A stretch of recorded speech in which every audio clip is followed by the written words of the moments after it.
I'm a slave to the volcano.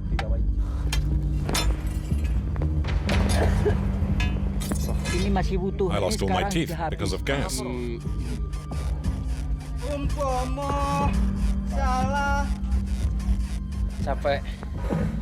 The slope is too hard.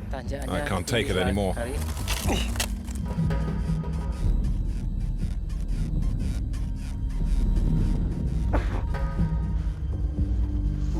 My eyes sting me with all this acid smoke.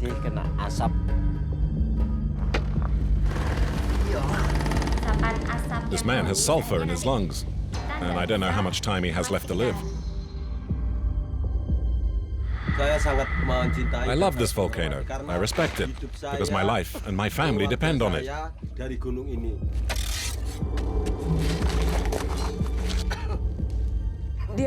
My father did everything for me to succeed in my studies.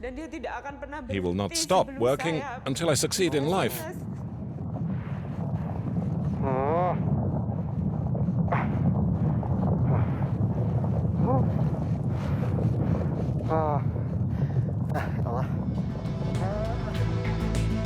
The Pacific Ring of Fire. 9 in 10 of the world's volcanoes are concentrated along this arc. In Indonesia, on the island of Java, stands Kawah Ijen, one of the most dangerous and unpredictable volcanoes in the world. Yet every day, hundreds of miners venture below ground to extract a valuable mineral, sulphur. All day long, loaded like donkeys, they cross paths along this dangerous route. With on one side a precipice, on the other, toxic vapors. They are known as the convict workers of sulphur.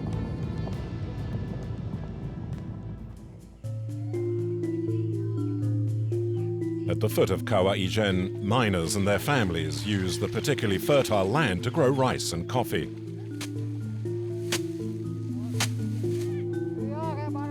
The volcano feeds them, but they fear it. According to legend, the crater and its smoke marks the doors to hell.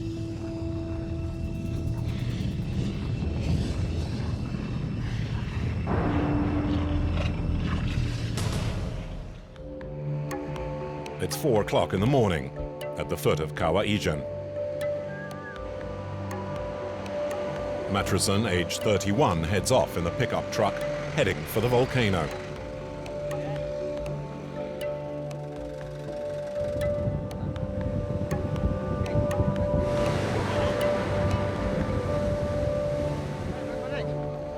About 50 other miners pile into the truck. The trip takes more than an hour.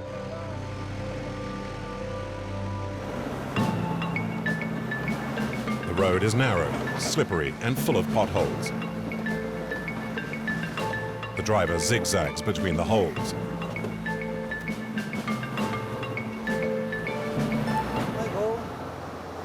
One day, I asked some of the miners to get off, because there were too many.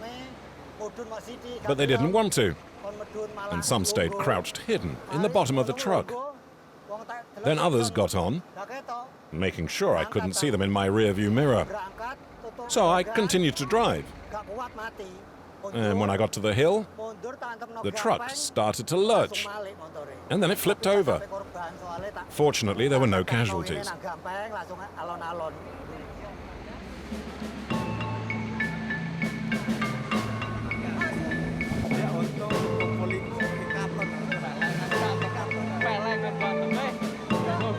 Despite the hell that awaits them, the men are in a good mood.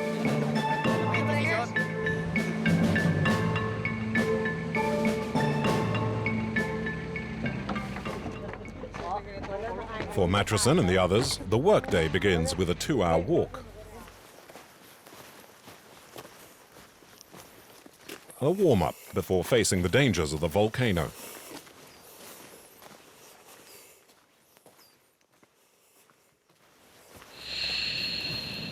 Matrison has been a miner since the age of 13. Yet he is still scared every time he makes the descent into the crater. This place is very dangerous because there are landslides. And then the volcano also produces highly toxic gases. You have to pay attention to what you're doing, especially when you work. Always be fully alert.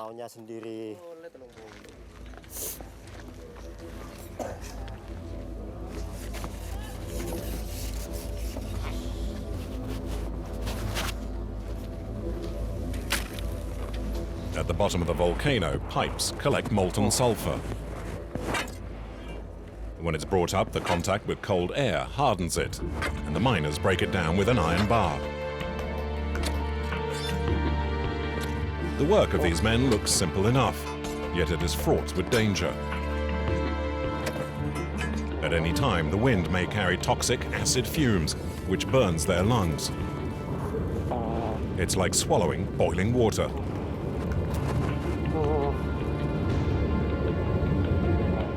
No miner here can afford a gas mask. Their only protection is a simple scarf.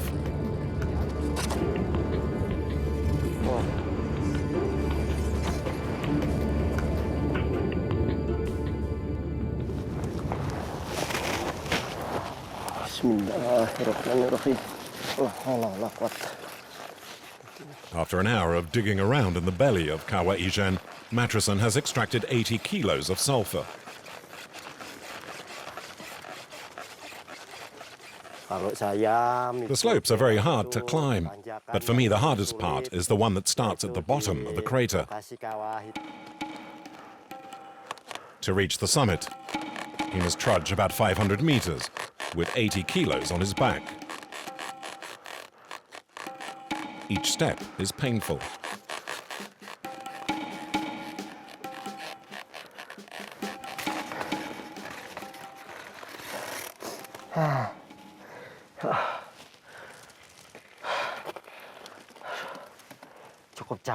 I'm exhausted today, and Matrisson has made 1/4 of the walk. When I drink water, it tastes very bitter. The bitterness is caused by the sulphur and its distinctive smell of rotten eggs that permeates all the pores of the skin.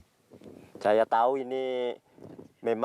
know that smoking cigarettes is bad for your health, but I don't care. I just need it to remove the bitter taste in my mouth. The porters of Kawah Ijen must tread carefully. The slightest misstep means a fall, which could be fatal. I've already fallen climbing up. It happened here. I was so sick that day that I could no longer get up, and they had to take me to the clinic in the city. Here the rocks are unstable, and I remember seeing a miner die in a landslide, right over there.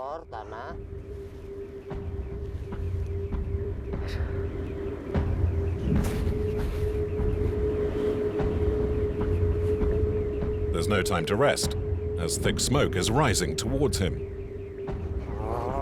Acidic gas, highly toxic, that in the long term causes bronchitis, fluids in the lung, and cancer.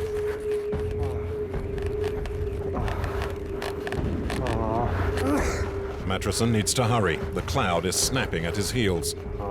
Within seconds, the vapors envelop him. Despite his scarf, his lungs burn. It's a shooting pain.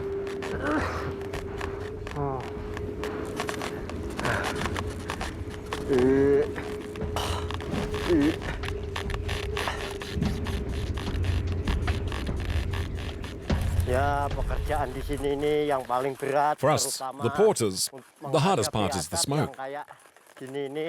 There's too much and it's everywhere. And when we carry such heavy baskets on our shoulders, it wears us out even more, because the smoke is everywhere, in our lungs, our skin, and that's our biggest problem. Made breathless by the gas, Matrisson has taken 2 hours to reach the summit of the crater. He still has 5 kilometers to go, but they're easier. Matrisson now moves forward on a flat path and can use his method, which is a kind of dance punctuated by the squeaking of baskets. I have a technique to avoid losing balance. I move my feet to the way my baskets are balanced. So I have a rhythm, and it's much easier.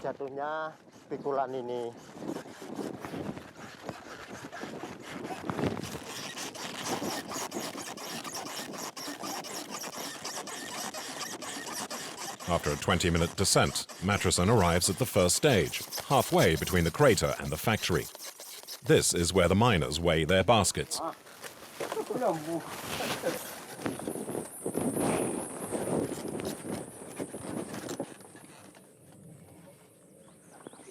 It weighs 75 kilos. But yesterday I did much more than that. I had 86 kilos. Today I don't feel so well. I feel weak.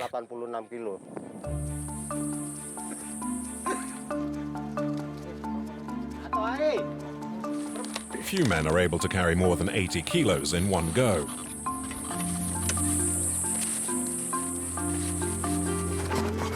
Mattrison is among the most successful miners. His record stands at 116 kilos. Like his colleagues, he receives no salary. The factory pays them by weight. It's one way for the boss to encourage miners to carry even more. The rate is 5 euro cents per kilo of sulphur.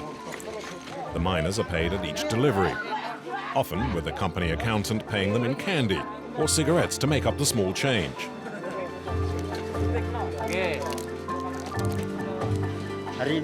Today I brought 2 loads and earned 8 euros. 8 euros for 160 kilos of sulphur and an 11-hour workday. Mattrison earns between 150 and 200 euros a month, twice the average wage in Indonesia. Each day, the hundreds of miners at Kawah Ijen bring up 10 tons of sulphur. It is used in Indonesia to bleach sugar and paper pulp, to make matches, even explosives. It's also found in some cosmetics.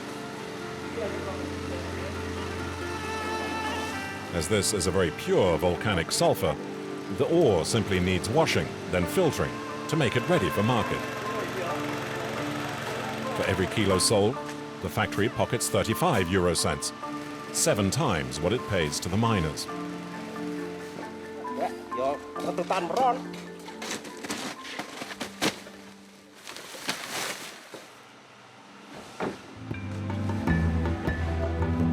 It's now 4 p.m. and Mattrison returns home, exhausted.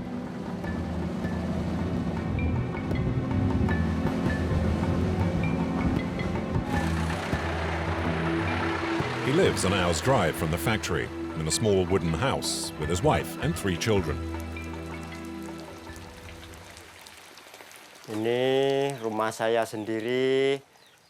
This is a modest little house, and it's in very bad condition. Look at the state of the floor. It's clay, you see, because I can't afford real tiles. And when it starts to rain, the whole house is flooded.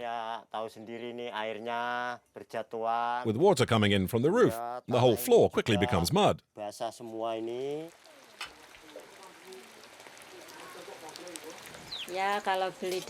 We eat meat only once a week. And sometimes we don't have enough money to buy any. So we just go without. There's no radio or television. Everything Mattrison earns goes towards the education of its 3 children. There are few distractions. So whenever there's a village feast, no one wants to miss it.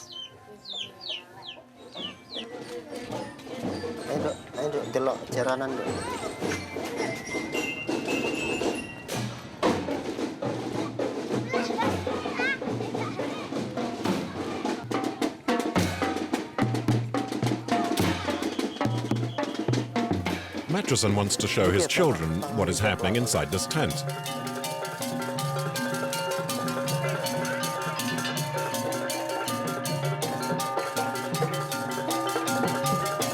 At first glance, one would think it's a play. In fact, it's a shamanic ceremony. The men dance until the gods of the volcano wake up. Although the villagers are all Muslims, many still believe in these pagan gods.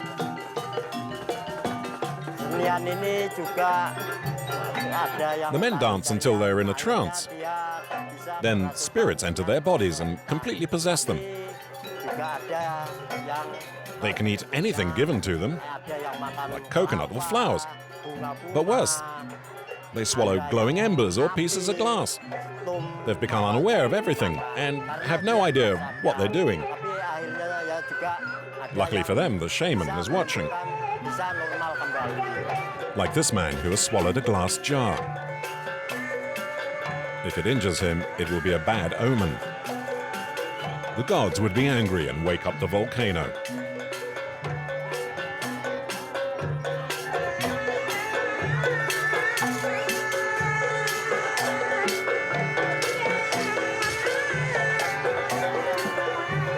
So, not to risk it, the shaman ends the man's trance. My role is to invoke the spirits, so they enter the bodies of the dancers. And when I feel it's getting dangerous, I make sure the spirits leave their bodies.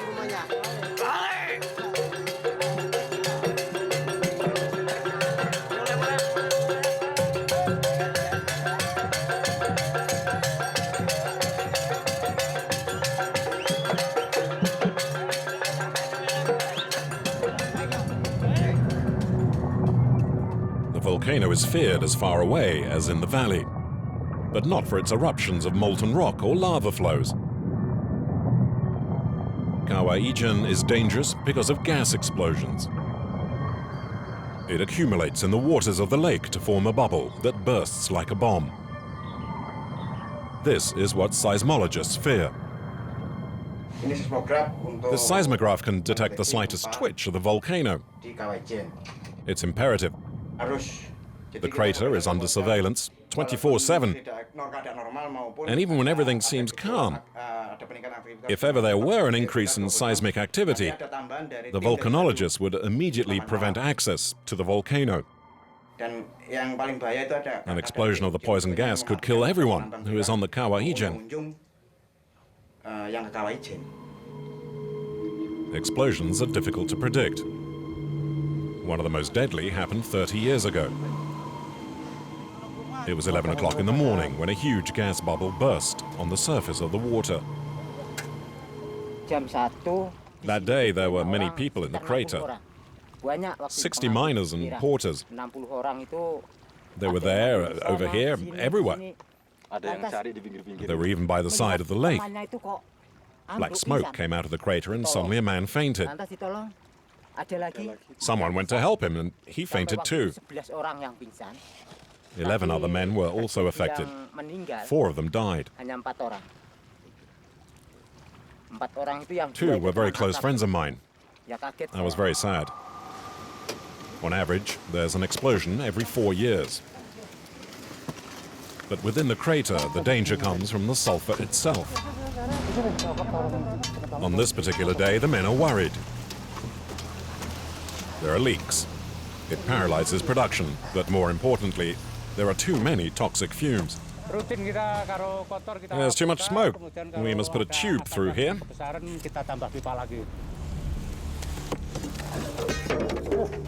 The only way to fix the problem is to step into the furnace.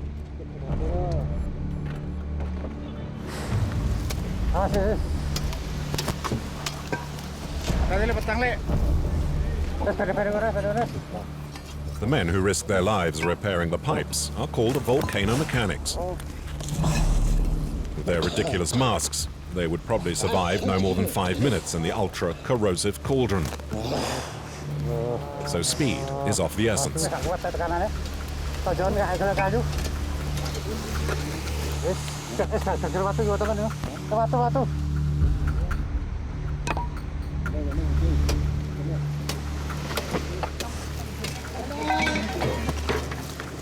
The leaks are finally sealed, but a few minutes later there's a new problem. This time, it's a fire.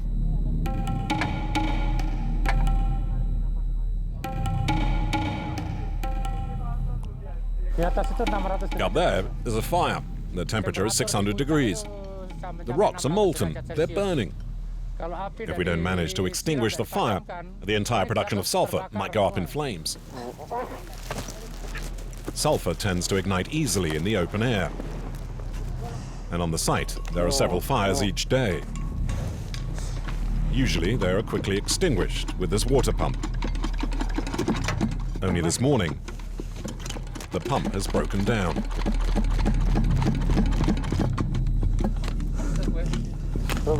Yeah, it's a pump problem. It's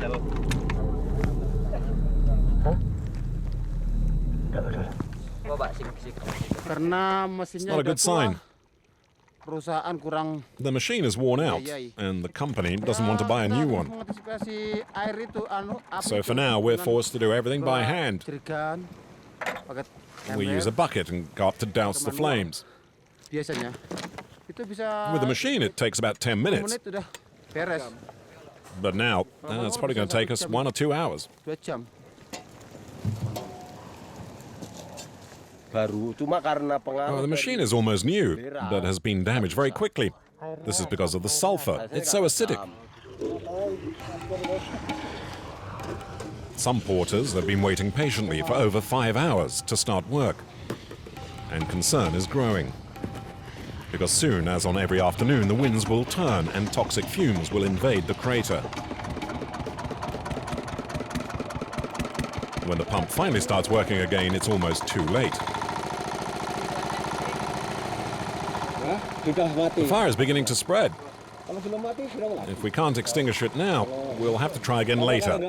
All that sulphur will burn and there'll be none left. The fire is invisible. It's hidden behind the smoke screen. And to put it out, men must, in turn, again enter the fog of smoke. It's a very dangerous area. You always have to be careful. It's impossible to make anything out, and it's easy to trip up. These men who constantly flirt with death are employed by the company that operates the mine.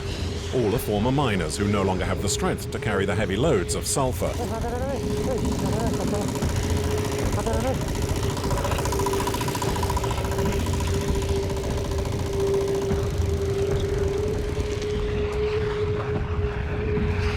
Like Andy, who began working in the crater at the age of 15. Andy had to stop working as a porter because of shoulder problems. It was very painful. He had boils, I think. Every time he carried his baskets, his shoulders began to bleed. Andy is less than 40 years old. He's a man we know well. 12 years ago, we had already filmed him at Kawah Ijen. At the time, he was still carrying sulphur. We'd been moved by his story as he showed us his physical suffering and opened the doors to his home.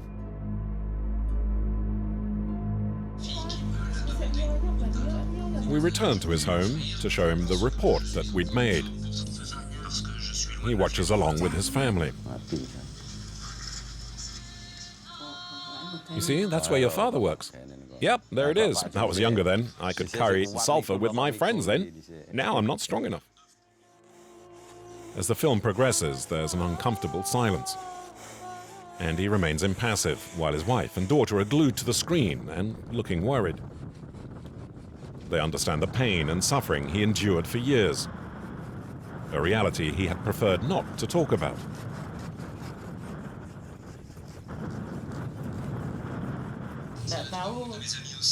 I would never have imagined that he worked like that.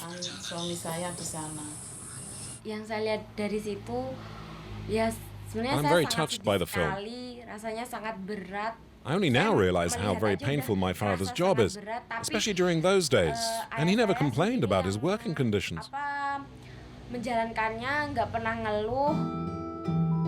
And he never wanted to talk about his work, not out of shame, but out of modesty. At the time, he had said he worked mainly for his daughter. The most important thing for me is her. I want her to be educated and get a job that's better than mine. I want her to go to primary school, college, and university. My daughter is my life. Today, Andy continues to work for his family. But since he no longer carries sulphur, his salary has been halved. So when he's not at the volcano, he works in the fields. I grow rice so that we can always have something to eat at home. The money I earn at the mine is exclusively for the studies of my daughter.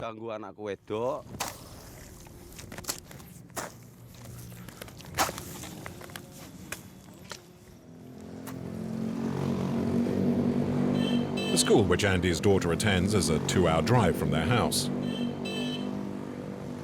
For her to continue her studies, he continues to make sacrifices.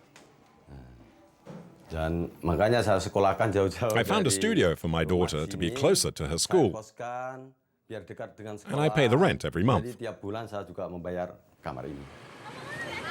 In school, Andy's daughter is taking graduate studies in tourism. At 20, she is the oldest child and the great hope of the family. My father's work means he can't be with me very often, or with my mother or my brother. But he does everything to make me have confidence in myself, so I can succeed in my studies. And I don't think he will stop working until I have made a success of my life, too. He gives me so much hope. I absolutely must succeed in my studies, so that my mum and dad's dream will finally come true.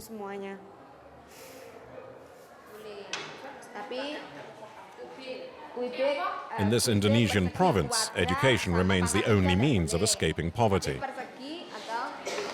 For those who are not so lucky, there will always be the volcano.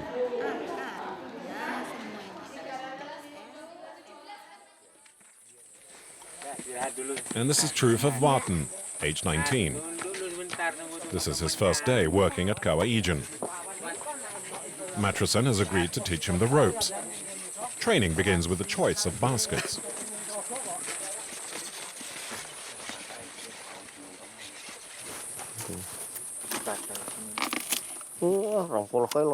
Yeah, this one, it's not bad. It's not very rigid, so you can load 20 kilos. Unemployed, like 1 in 3 people in this Indonesian province, Warten had no choice. I used to work in construction, but right now there's no work. And I have to help my parents, which is why I've come to work here. I'm still a little afraid, because I've never worked as a porter carrying sulphur. Just now, when I took the path up to here, I was totally out of breath, and yet I wasn't even carrying anything. I'm sure later it'll be much worse, but I'll still try. To stack the odds in his favor, Warten, the apprentice, has decided to start with the smaller baskets, those that can carry only 20 kilos. Where do we get the sulphur from? Over there? Yes, down there. We'll go this way, and it's important you don't forget to wear your scarf around your mouth. Follow me and make sure you stay on the left, so as not to obstruct those who are coming up. On the descent, the young man begins to feel more confident. But he's soon disillusioned when they reach the pipes and the smoke.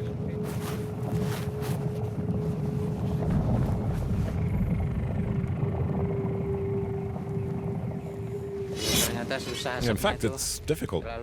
I have a hard time breathing.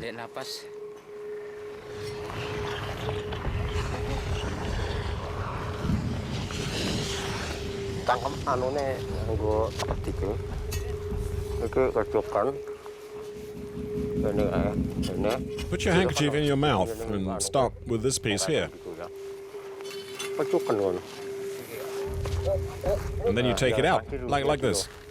Go on, grab it. Good, good. Keep going. Pick it up now. Lift it.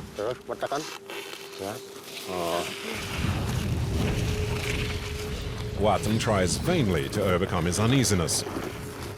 So it's Matrosen who must do the work for him. I don't have the technique yet. belum ngerti selahnya. I don't even know where to put my hands Panasnya mana yang because it's dipegang, very hot. nggak ngerti ngangkat cara ngangkatnya.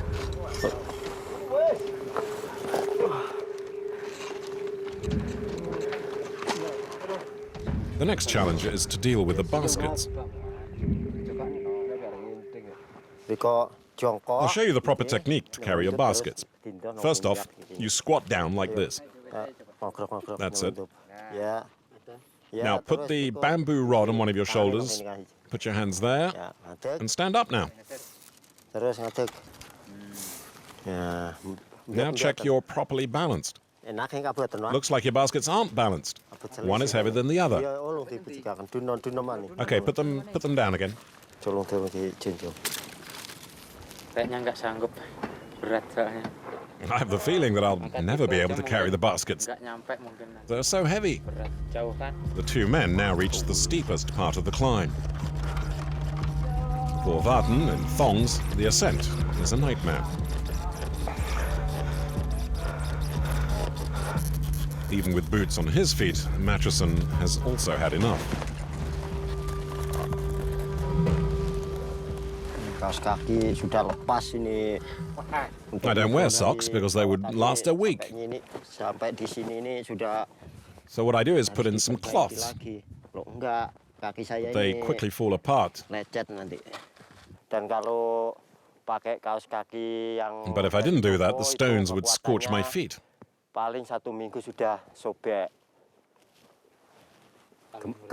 You're trembling? Yes. I feel as if I couldn't take another step. Be careful when you walk.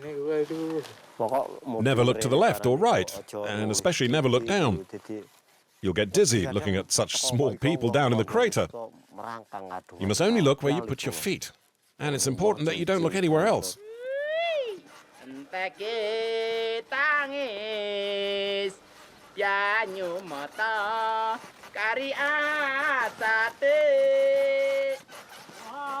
Matchison will stop 8 times in the course of the day, waiting for his apprentice to catch his breath. And when the two men do reach the summit of the crater, Warten's feet are in a sorry state. It hurts here, and over there too, and here. Well, it's quite normal. Last year I took some youngsters to learn about the business. They all had the same problems. But Warten is better than that. He's managing to hold on. Last year the apprentices had to abandon their baskets of sulphur. They just couldn't continue. Both men will put in another hour and a half to reach the weighing scales. But to Warten, it's a victory of sorts. Come here and grab this.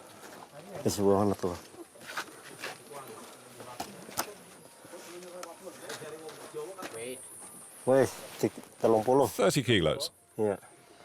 Rencana sih terus saya berhubung. I think I will certainly continue this work because I haven't found anything else. Paksa terus tapi us delok hasil yang But the company needs to give me a salary that is in line with the work, which is really very, very demanding.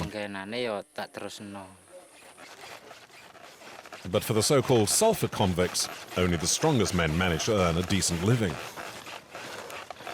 And Warten, who today has collected only 30 kilos of sulphur, will pocket just €1.5.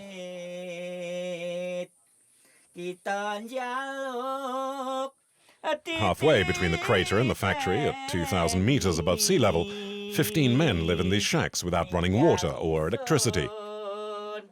Most are part of the maintenance team. Here's Andy again, the exporter that we had filmed 12 years earlier. He spends 2 weeks a month here, without going home. I am the slave of the Volcano, but what can I do? It keeps me alive. It gives me money to eat, to pay for the education of my children. All this is thanks to the volcano. If Kawah Ijen didn't exist, I think there would be a lot of thieves in the village. Hey, look, we ate all the vegetables, so all he's got left are the broth and the peppers. And those peppers will blow his socks off.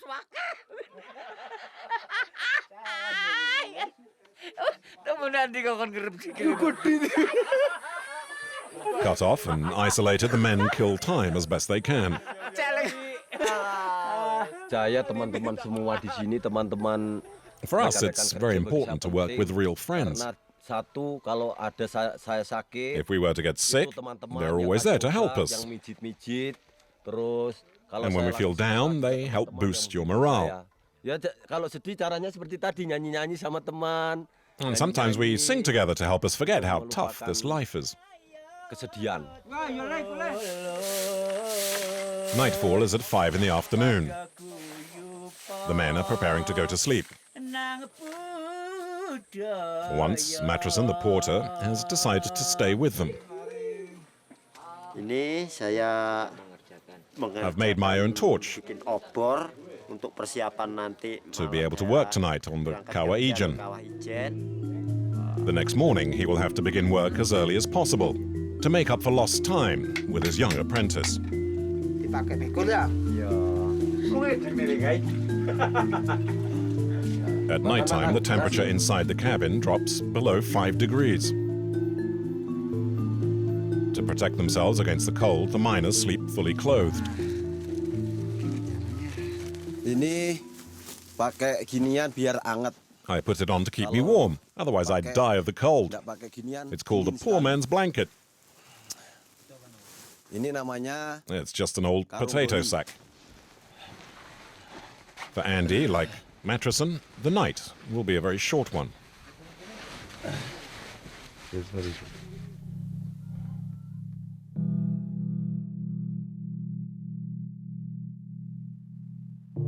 Rasanya ya juga masih I'm still asleep. masih ngantuk. Saya harus berangkat biarpun ini It's really malam. hard to leave for work at 2 o'clock in the morning. Saya siap berangkat.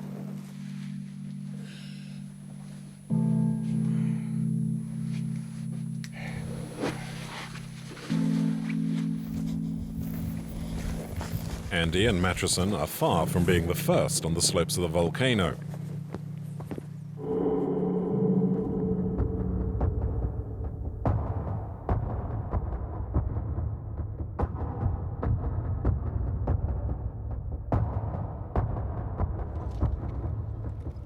On the flanks of the crater, a dozen furtive shadows are already flitting about.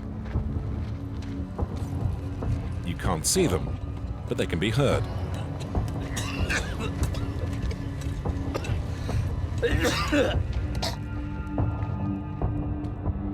At the bottom of the crater, a nasty surprise awaits.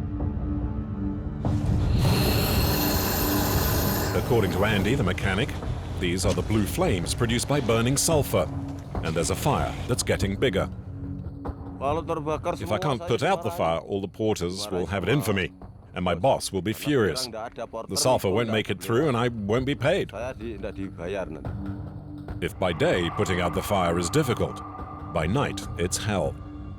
Jangan berbahaya karena itu kan terjal This is sekali. dangerous. Curam. Nanti The slope kadang-kadang is kita steep kalau and we can't see the walaupun path pakai because of our masker, masks. Tapi You could tumble di over at jalan any nggak time, kelihatan. Itu bisa jatuh. especially now that the water pump has broken down again. And once again, Andy has to get close to the flames with buckets of water.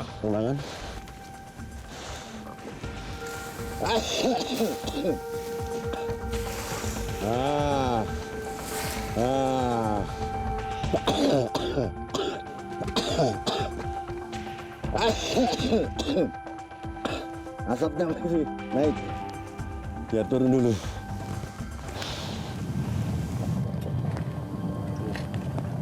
For his part, Mattrison is already at work. While there were only 30 in the 1980s, today the miners are now in their hundreds, trying to eke out a living on the volcano, and often there's not always work for everyone.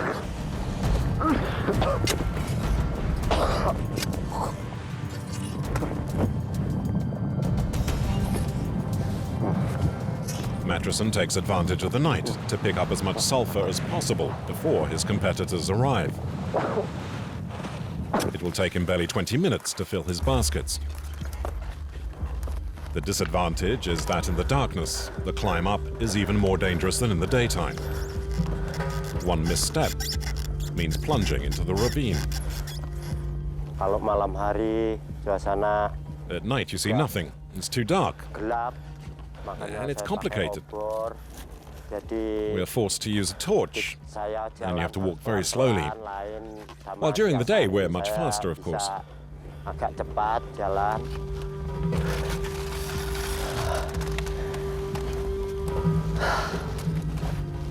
Wah, capek sekali nih. Oh, it burns me. Right here on my back.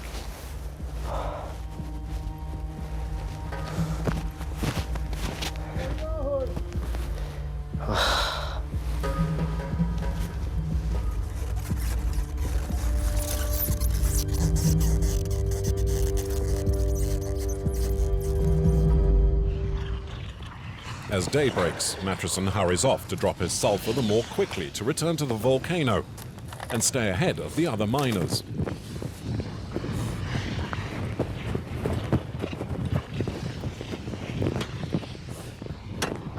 Because of the fire, there's less sulphur. Much of it has been destroyed.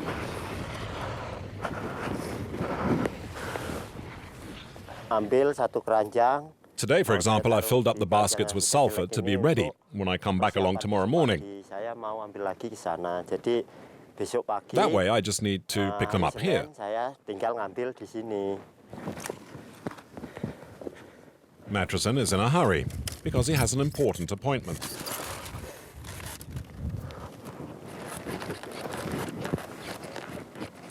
He's been breathing in acid gas fumes all day, and he's beginning to worry.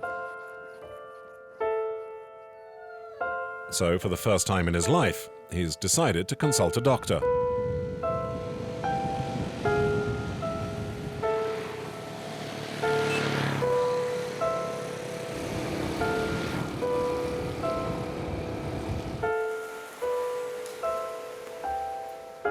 Because of money, very few miners ever see a doctor. Kadang sakit pinggang juga. My legs and back hurt, and then I hurt my shoulder. This shoulder here is very strong, but when I'm tired, I change and I put my baskets on this shoulder. And sometimes it's infected. Well, one moment. Is there pus coming out? It's because of the weight of baskets. You have the same thing on the other side? Yeah, but not as much. And I cough a lot when I'm in the crater. And sometimes when I'm stuck in the smoke, I vomit.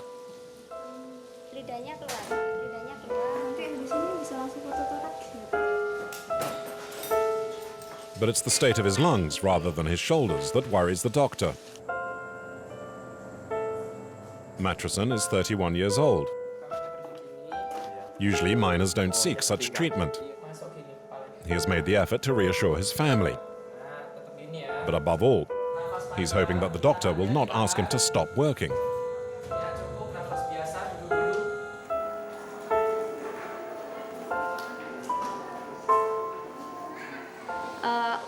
Should he have to stop working, it would not be because of his shoulder, but because of his lungs.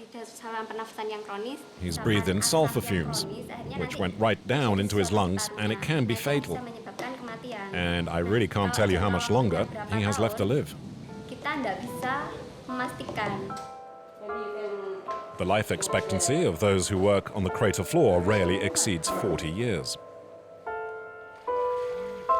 But what happens to those who are no longer healthy enough to work on the volcano? In this farming village, about 30 miles from Kawah Ijen, lives a former sulphur miner. At 52, Saji can no longer work. He is sick. Only the massages his wife gives him manage to relieve the pain in his body. I started working in the crater at the age of 16, but 10 years ago I had to stop working. I had pains all over my back. I went to the clinic and then to see a healer, but I'm still not cured. The former miner has lost everything, his health and his work. Now it's Dildik, the eldest son, who will support the family. He too has become a sulphur convict. I taught my son the trade when he was still very young. Now he is 18, and with everything that I taught him, he'll become a good sulphur miner.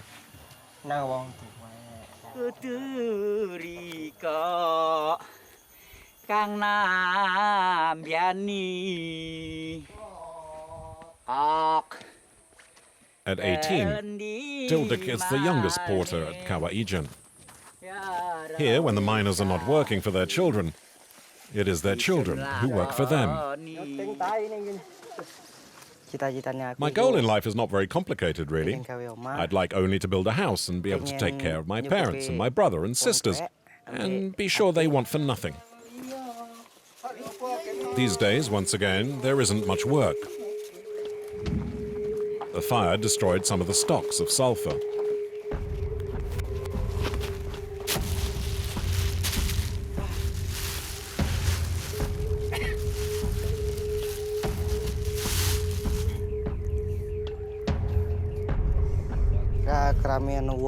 There are too many people digging, and there is not enough sulphur, so I must wait.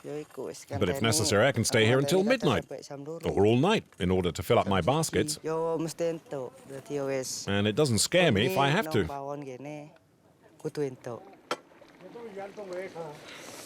After a 2-hour wait, he's finally found some sulphur. But it's not very large.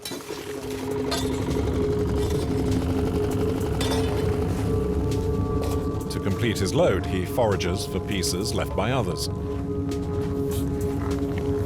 His baskets are loaded with 80 kilos, almost twice his own weight. Tildik is able to carry them, but he's waited too long on the crater floor and has forgotten the gas usually invades the slope in the afternoon.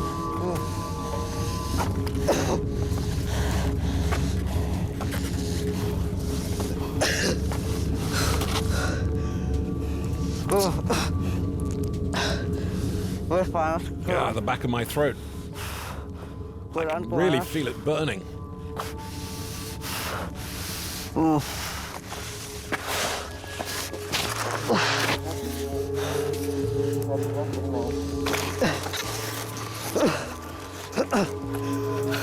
The young man is part of the new generation. One that will take over from the old miners who still believe in dragons and spirits. Such as these men, who go to the bottom of the crater carrying the head of a goat they've sacrificed. To be sure that the Kawah Ijen will not become angry, every year they offer it this present.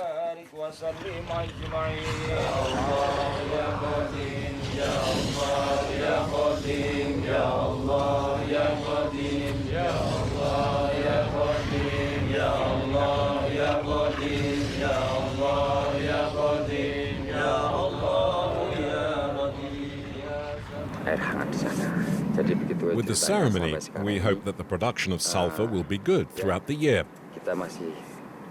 But mostly, we make the sacrifice for the safety of the miners. There have already been too many casualties among our comrades. Some have been injured by falling stones.